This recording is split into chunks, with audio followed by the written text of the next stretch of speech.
My aunt sold me to the most vicious lone wolf hunter in pack for 5 silver coins. On the night of our mating ceremony, I sat on the edge of a broken bed, biting my lip. I'm a wolfless Omega orphan. And Cain? The pack says he's a curse. His parents abandoned him as a pup and never came back. They say he walked into the shadow woods alone at 6, shift for the first time at 12, and tore apart a full-grown shadow bear. The scar running from his brow to his jaw, that bear gave it to him. Everyone in the pack fears him. I did too. I crossed the street when I saw him, never spoke a word to him.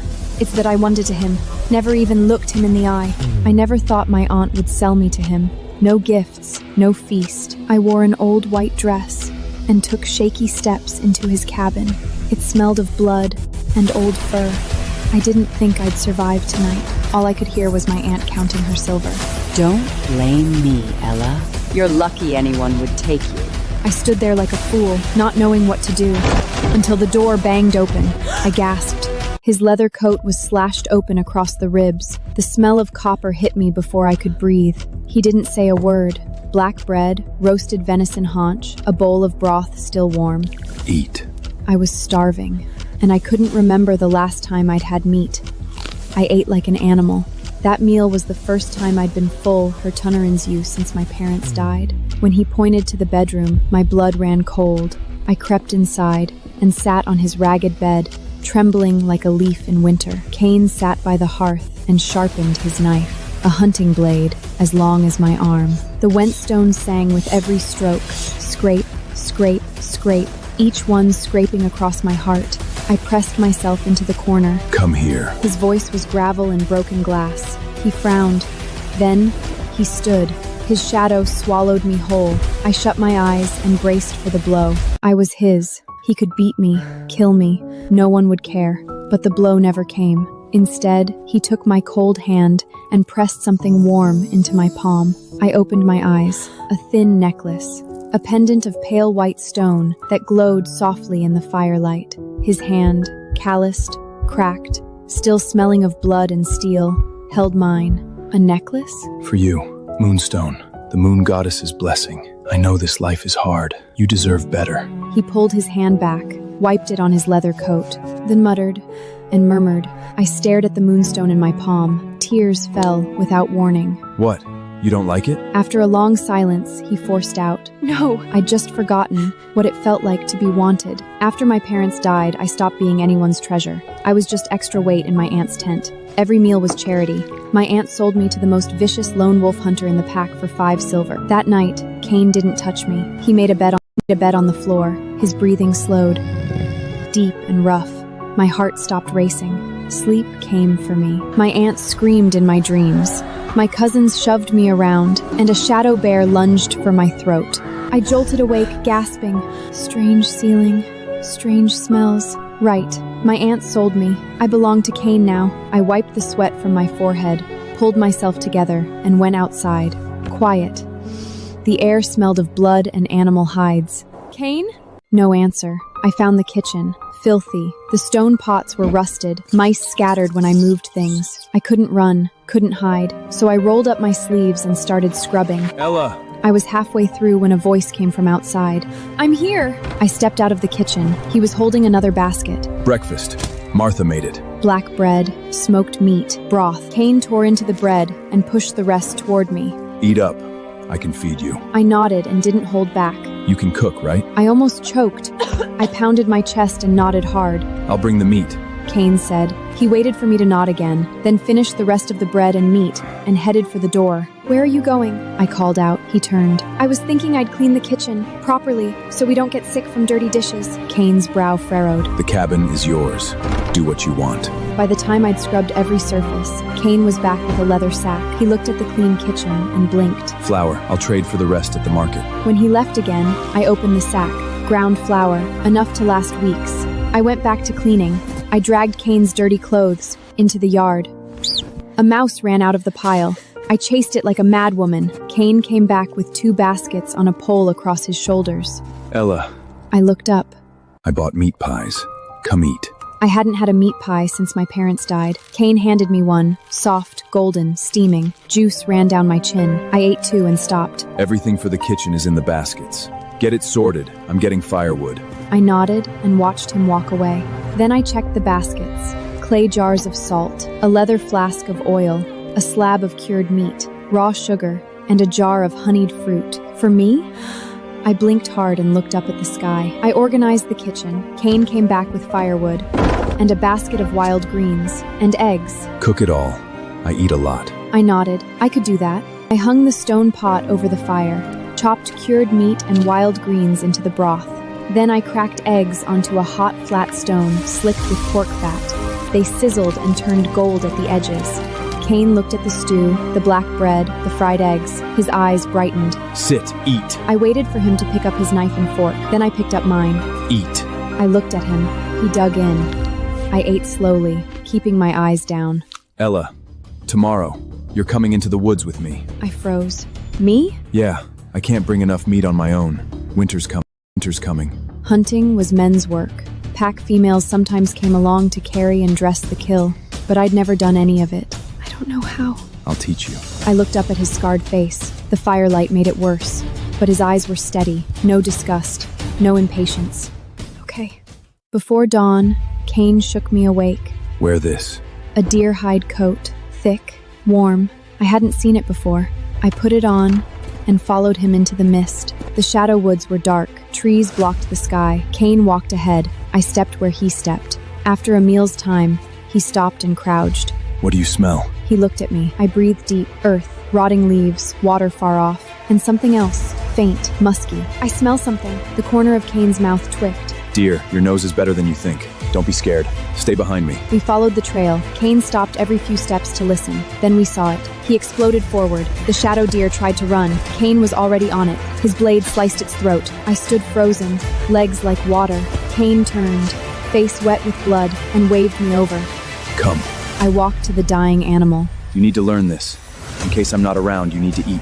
I crouched and watched his hands. Skin comes off first. Keep it clean. Gut it fast or the meat sours. We carried the meat down the mountain together, one half each. My shoulders screamed. I didn't complain. Cain looked back at me. Good job. It was the first time anyone had praised me since my parents died. Ella. I turned. Cain pulled a leather pouch from his chest and shoved it into my hands. From now on, you hold the silver. But I... Male hunts. Female keeps the house. That's how it works. I weighed the pouch in my hand. Heavy. Nice.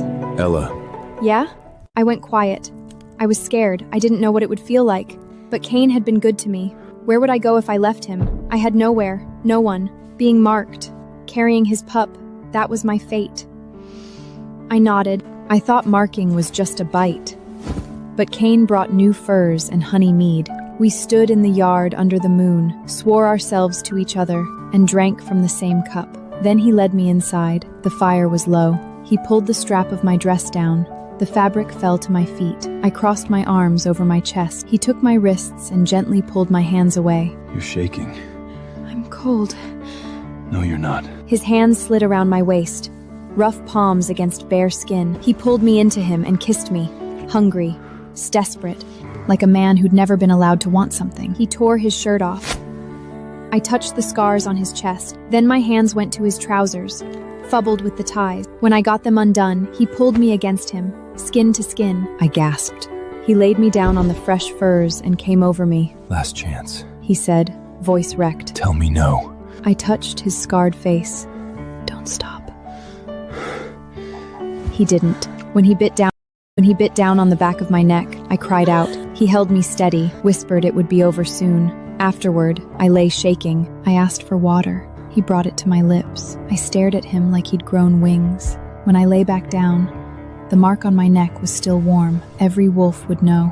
I belonged to Cain. Cain belonged to me. I smiled into the dark. Cain didn't talk much. He hunted. He brought me silver. He did the heavy work. When I said something, he answered. We talked about building another room, about digging a cellar for meat and grain. I liked that. I looked at my clothes. They were getting tight. Maybe I should eat less. Ella, is Cain home? It was Martha, good woman. He's hunting. Oh no, his parents are back! What? His mother. She's vicious. And they've got a young man with them. Must be Cain's brother. My mind went blank. They'd been gone for over a decade. Ma, Pa, this is the place? It's so rundown. I walked outside. 3 figures. 2 old, 1 young. The old ones had greedy eyes. The young one looked disgusted. You're Kane's mate? Ella? I'm his mother. Get us water. And cook something. The best room, it's for Alan. He needs a place to bed his bride. Margaret, Kane's mother, let her eyes roam over the cabin, over me. She didn't bother hiding her disgust. Where's that ungrateful son of mine? Just then, Kane came around the corner with firewood. Pack members trailed behind him, hoping for a show. Kane stared at the 3 strangers. Who are you? Your mother! The old man bared his teeth. Ungrateful wilt. The pack gossip stirred. That's really Noah. The Alpha came. The elders came. They confirmed it. Take us in. Be a good son. And give us silver to find Alan a mate. You don't want your brother dying alone, do you? I tugged Kane's sleeve. He squeezed my hand back. You're not giving it to his brother for a bride. Silver he nearly died for, I stepped forward. Not your place, sister-in-law. Alan curled his lip. Parents are still alive. You don't get a say. Margaret lunged at me. Kane caught her wrist. Kane! You'd raise a hand to your own mother! He let go. I'm gonna die!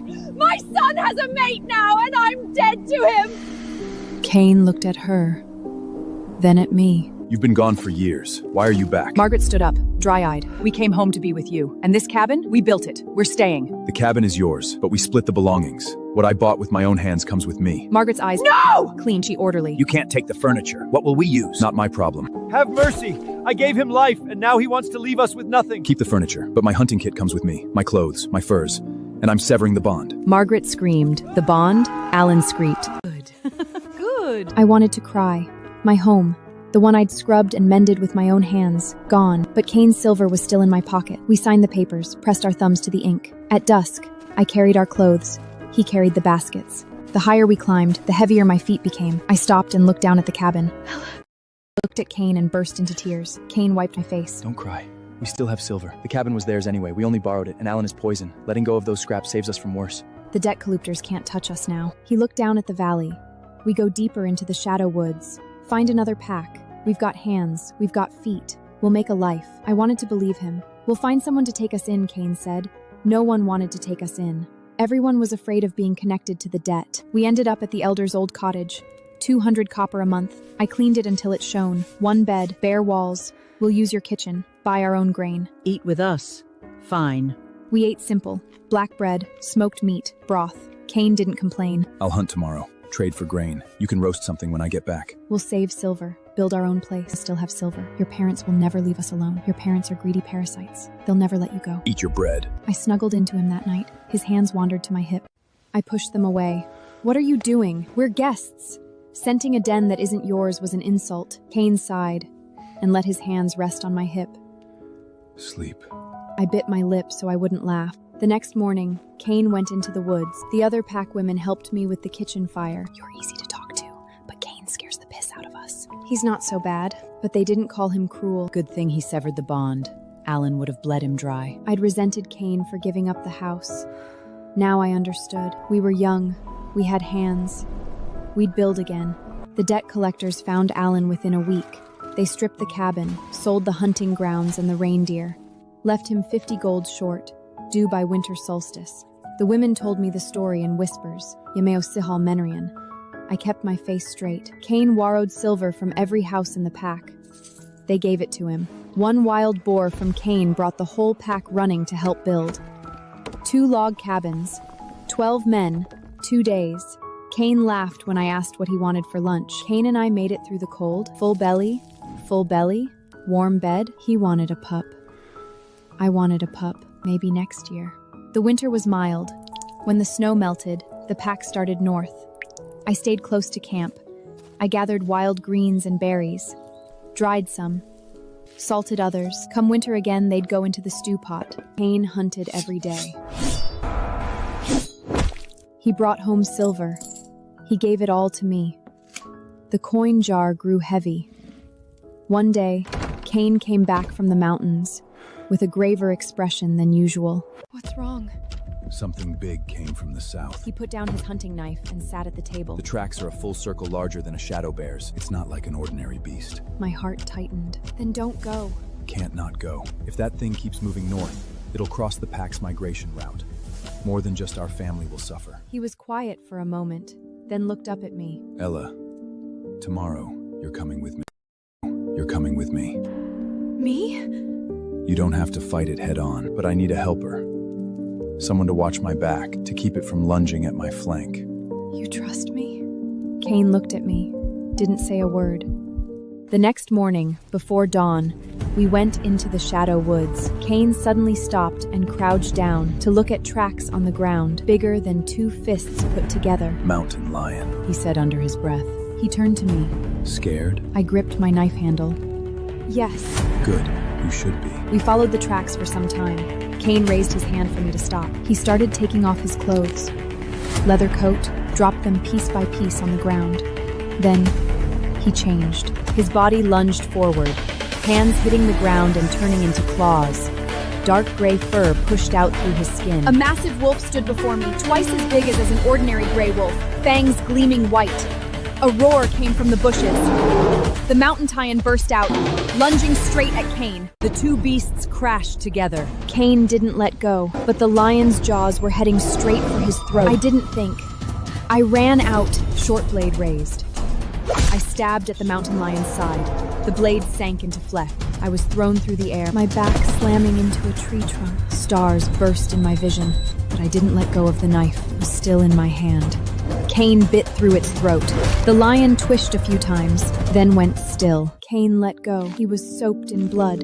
The wildness of the wolf was still glowing in his amber eyes. He walked over, lowered his head, and touched my palm with it. Are you hurt? His voice was husky as he shifted back to human form. I shook my head. Tears wouldn't stop falling. He pulled me into his arms and held me tight. You helped a lot. His voice was muffled above my head. Without you, I might not have made it.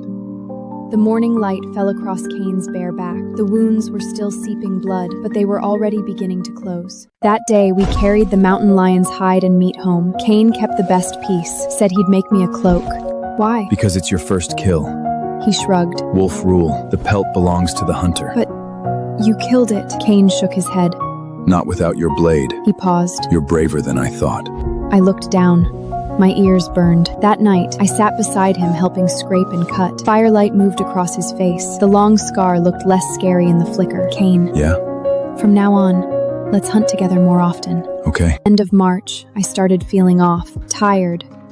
No strength. Kane came home. I told him. He got excited on the spot. Stay here. I'm getting the healer. The healer came. Sure enough, pup. 2 months along. Good for you, Ella. Pop out a male pup and you're set. Kane's silver will be yours. You'll run the house? I smiled and nodded. Didn't tell them Kane already handed me his silver, that I already ran everything. Kane got nervous after I got pregnant. Came home early, did all the heavy grunt work. I stayed careful, but I wasn't going to sit around doing nothing. Women aren't that fragile. That day, I took a basket to pick wild berries near camp. Was craving honeyed fruit. Someone pushed me down a grassy slope. I screamed. I saw who it was. Kane's mother, Margaret. Eyes mean as a snake. Why should Alan suffer while you live easy? You think you deserve a pup? Pain twisted through me. I couldn't even scream. Someone help. Reached out for her to stay. A pack kid saw me, ran back to camp. They carried me home. Someone else went for the healer. I watched the healer shake his head and sigh. Kane walked in, dark as a storm. Ella. His hands had blood on them. My tears away, gentle. Ella, I know. Don't think too much. Take your medicine. Sleep. Our pup's justice, the father goes and gets it. Kane didn't leave. Sat by the bed until I cried myself out. Took his hunting knife and went to his parents' place. Everyone heard the place. When they couldn't scream anymore, Kane came out. Kane, those are your parents. He didn't answer, just picked up an axe and started swinging. In the house was a pile of rubble. He left. His parents were alive, but not really. I woke up again. Candlelight. Ella, does it hurt? I tried to tell him about the pup, tried to say how much it hurt. Everywhere hurt. But I opened my mouth and nothing came out. Food's ready.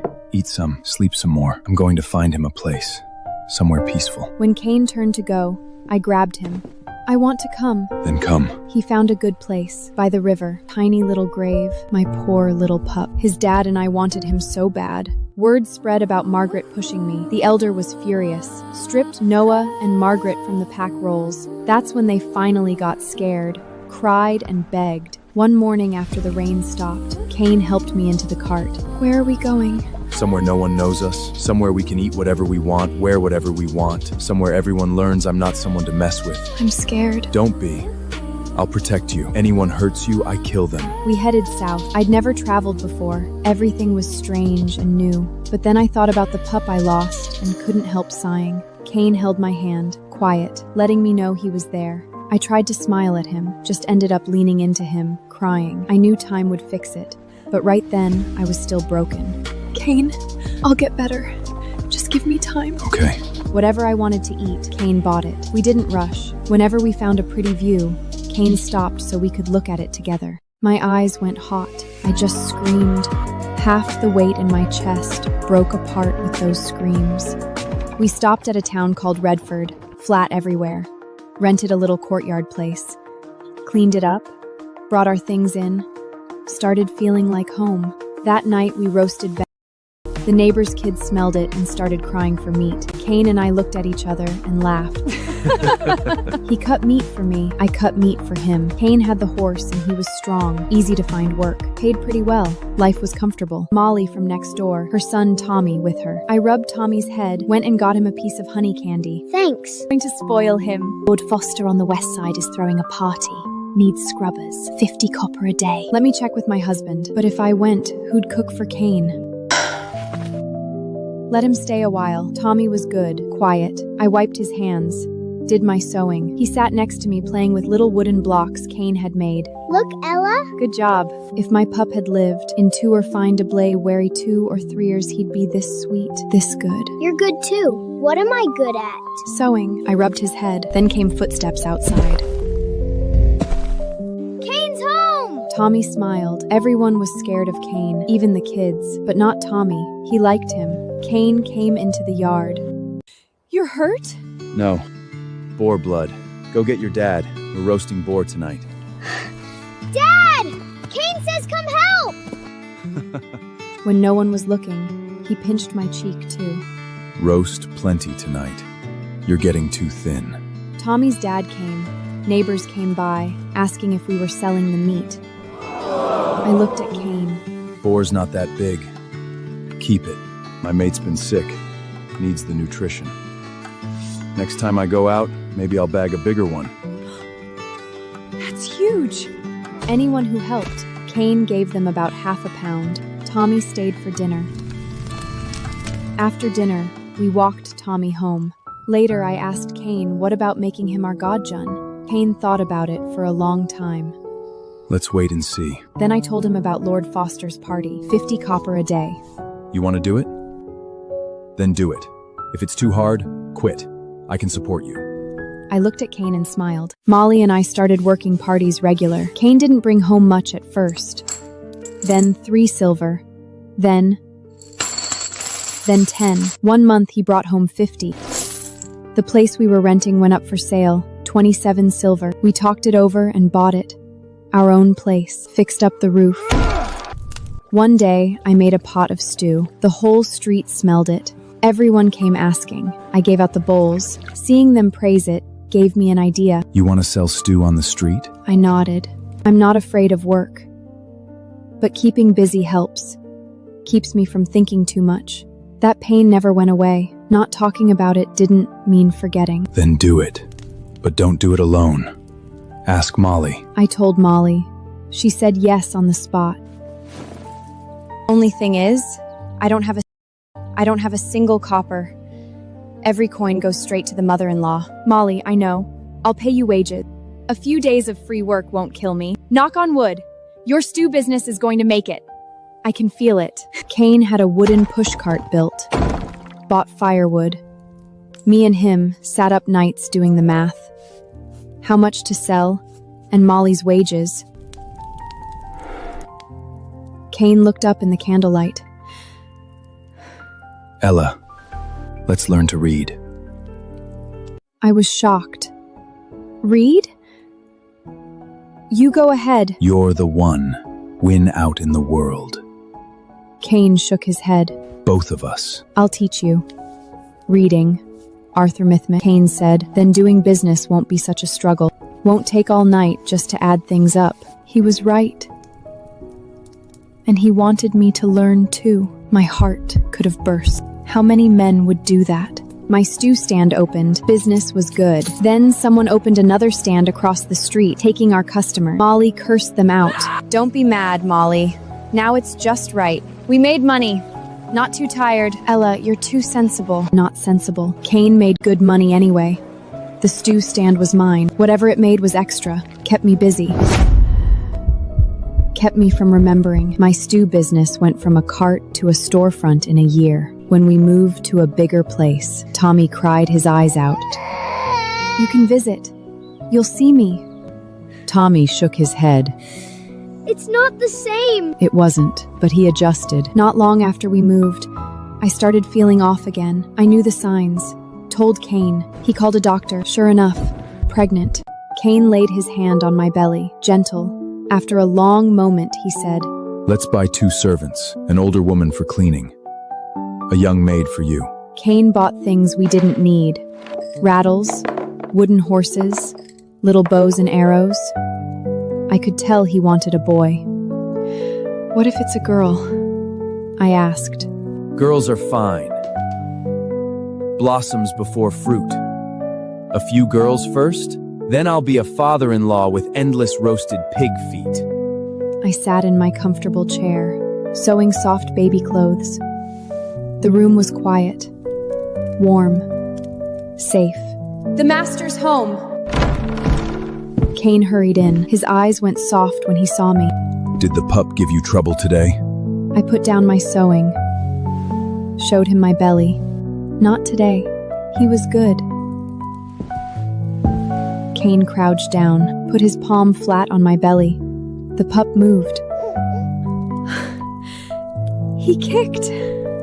I looked at him, my eyes full of joy. Kane smiled too. He leaned down and pressed his ear to my belly.